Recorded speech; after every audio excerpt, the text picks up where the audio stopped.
Gue dapet kiriman cerita tentang salah satu mall di Bekasi.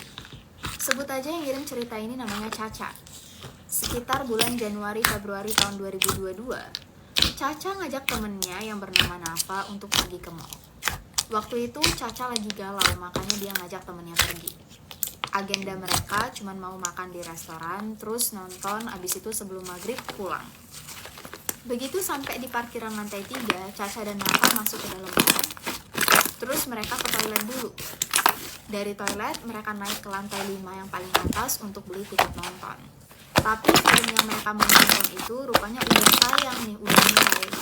Kalau mereka masih mau nonton, mereka harus beli yang jadwalnya agak malam. Berhubung mereka harus pulang sebelum maghrib, jadi mereka nggak jadi nonton, langsung aja makan di restoran. Mereka sempat lihat-lihat baju, habis itu karena udah sore, mereka mau pulang. Nah, pas sampai di lantai 3, mereka nggak ketemu pintu keluar. Tapi mereka yakin banget lantai itu benar. Karena udah muter beberapa kali, mereka memutuskan untuk bertanya. Masalahnya, di situ banyak banget ruko yang kosong, semuanya pada tutup. Sampai nggak sengaja mereka lihat ada satu toko yang buka dan cuma toko itu doang yang di ujung. Di situ ada ibu-ibu, dia jualan kain putih kayak mukena. Katanya lah, Bu, pintu keluar ke parkiran di mana ya? Dikasih lihat oleh ibu itu, ke sana belok, udah kan? Bener tuh, ketemu dengan pintu itu, dan mereka juga lagi lewat toilet karena mereka sempat berhenti juga pas pertama kali sampai di mall. Si Nafa bilang, aku juga mau ke toilet dulu, mau pipis sebentar. Jadi mereka masuk lagi ke dalam toilet itu. Gambar ini dikirim oleh sender sendiri. Nafa masuk ke salah satu kubikel, sedangkan Caca itu ngaca di depan cermin. Caca foto-foto di depan cermin, meskipun Nafa udah keluar tuh. Jadi dia sendirian di dalam toilet ini. Pas asik foto-foto, Caca ngeliat di belakang ada bapak-bapak sambil gendong anak kecil yang juga masuk. Nah, beberapa menit kemudian Caca baru ngeh, ini kan toilet wanita, kok bapak-bapak masuk? Dan lebih anehnya lagi, nggak ada suara sama sekali.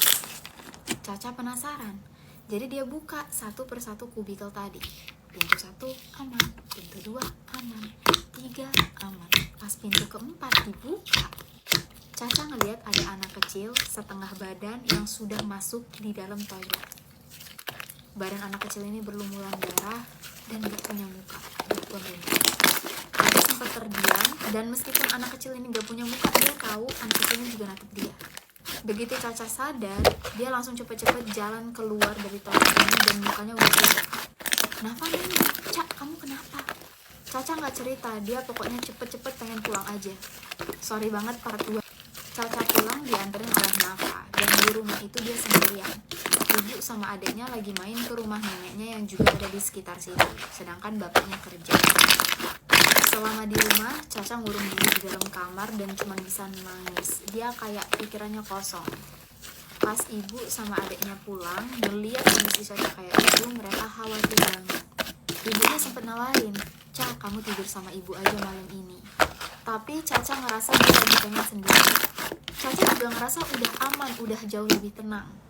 Tapi pas ibunya keluar dari kamar, gak tahu kenapa ruangan itu langsung berasa gak enak. Caca mulai gak nyaman, jadi dia keluar dari kamar untuk ke kamar ibunya.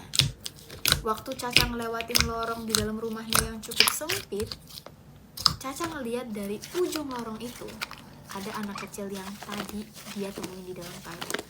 Di sini Caca bisa melihat dengan jelas rambut anak ini pitak di bagian sebelah kiri, terus telinganya tuh kayak kebelah dua. Caca ngerasa kepalanya kesemutan, dari ujung kepala ini menjalar sampai bawah kaki, terus dia pingsan. Begitu Caca bangun, di sekeliling dia tuh udah rame, keluarganya udah ngumpul semua. Tapi Caca ngerasa seger banget, dia nggak tahu dia abis diapain. Intinya dia ngerasa kayak dia habis tidur dalam jangka waktu yang sangat lama. Rupanya dia di Rusia. Karena Caca udah oke nih, satu persatu anggota keluarganya udah pada pulang. Kondisi Caca udah semakin membaik. Kebetulan besok harinya itu ada pendaftaran sekolah. Nah, si Caca kan udah lumayan sembuh nih, jadi bapaknya bilang, Caca, coba kamu juga ikut daftar. Jadi pagi hari itu Caca mandilah sekitar jam 7 pagi. Tapi mandinya harus pakai air hangat, soalnya kan dia masih sakit. Airnya itu Caca rebus sendiri di dapur. Pas airnya udah panas, Caca angkat, dia jalan masuk ke kamar mandi. Tapi tiba-tiba pintu dapurnya terbuka. Dan di situ yang ngebuka adalah anak kecil yang lagi tadi. Caca kaget banget dan dia nggak sengaja numpahin panci isi air panas tadi ke setengah badannya. Caca teriak. Dan waktu itu dia sadar, rupanya hantu anak kecil tadi itu sebenarnya sepupunya sendiri, bukan hantu. Berhubung klinik di dekat situ belum buka, nggak punya kendaraan untuk bawa ke rumah sakit, bapaknya Caca terpaksa manggil ambulans. Caca kena luka bakar tingkat 1 dan beberapa bagian lain itu tingkat 2. Dan ini foto yang dia kirimin dari hasil kulitnya yang mulai mengelupas. Caca nggak tahu kenapa dia dibunyitin, mungkin karena pikiran dia waktu itu lagi kosong, dia juga lagi hate, dan dia bilang tempat yang dia datangi katanya angker. Sekarang Caca masih dalam tahap pemulihan dan juga ke psikolog. Yuk kita bantu doain.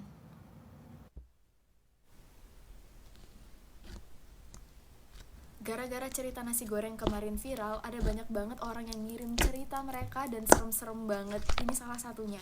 Cerita ini dari Mbak Ana yang berusia 27 tahun. Di tahun 2020, Mbak Ana kerja di sebuah kantor dan dari sini dia kenalan dengan seorang pria, sebut aja namanya Ferry.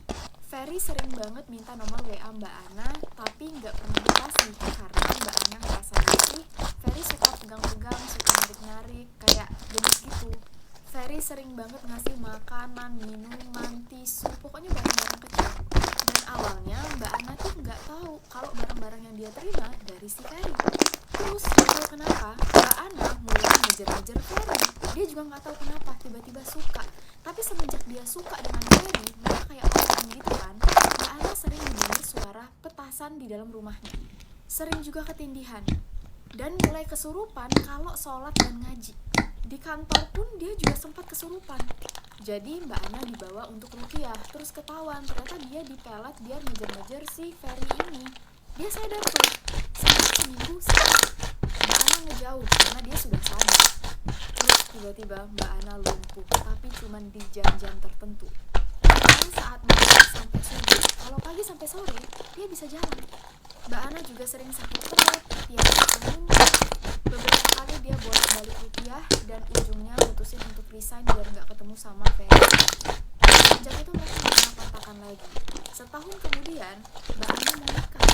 Hari 10 menjelang pernikahan, tiba-tiba ada yang hubungin Mbak Ana dan ternyata itu Ferry. Dia langsung nanya, apa kabar? Mbak Ana udah nikah belum ya? Mbak Ana berusaha kalem. Aku baik-baik aja kok Ferry. Oh iya, aku udah mau nikah nih, nanti datang ya, aku undang. Udah tuh, cuman ngomong gitu doang.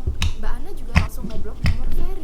Terus ada nomor dari telepon lain yang masuk, diangkat, Ferry juga nanya hal yang sama lagi, langsung diblok juga oleh Mbak Ana. Dia bingung kan, setahun ini udah bisa lost contact, kenapa tiba-tiba udah mau nikah nih dihubungin lagi. Waktu Mbak Ana nikah, Ferry nggak datang, untung banget dan gak ada problem. Alhamdulillah Mbak Ana nanti tapi emang Mbak Ana setelah nikah belum dapat anak. Mereka udah ke dokter, nggak ada masalah, cuman ya mungkin belum waktunya aja belum rezeki. Suatu hari Mbak Ana main ke rumah dia langsung nanya ke Mbak Ana, Mbak, kamu sering sakit gigi nggak? Mbak Ana langsung jawab, bener sih, emang saya suka sakit gigi. Ya saya orang yang juga ini Mbak Ana itu nggak ada makhluk yang berusaha untuk gangguin biar Mbak Ana tuh nggak hamil. Mbak Ana langsung disuruh minta doa entah bulan apa enggak, bulan depannya Mbak Ana langsung hamil. Mbak Ana seneng banget tuh, tapi besok bulan kedua dia mimpi datengin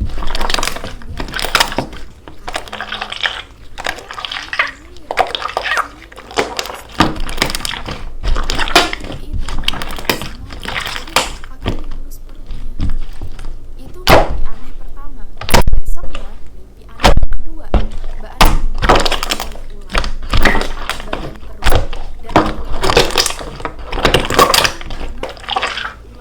persis sama dengan yang dia mimpi itu. Besoknya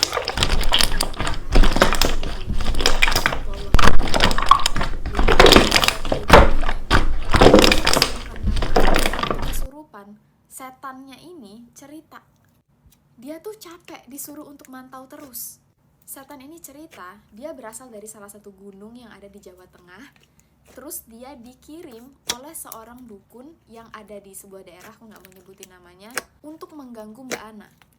Mbak Ana diruqyah lagi, dan alhamdulillah setelah diruqyah hamil. Tapi sayangnya kejadian yang sama terulang lagi. Dia mimpi ada kakek-kakek yang datang, ngelus perut, terus Mbak Ana keguguran. Jujur aja, Mbak Ana sama keluarganya tuh kayak sebenarnya nggak percaya. Tapi karena kejadian terus, mereka inisiatif melihara kucing. Karena mereka dengar melihara kucing bisa menangkal hal-hal goib. Masalahnya, kucing yang mereka adopsi tiba-tiba selalu meninggal. Mereka sampai adopsi 21 kucing, yang satu persatu mati, dan matinya tuh kayak kesurupan.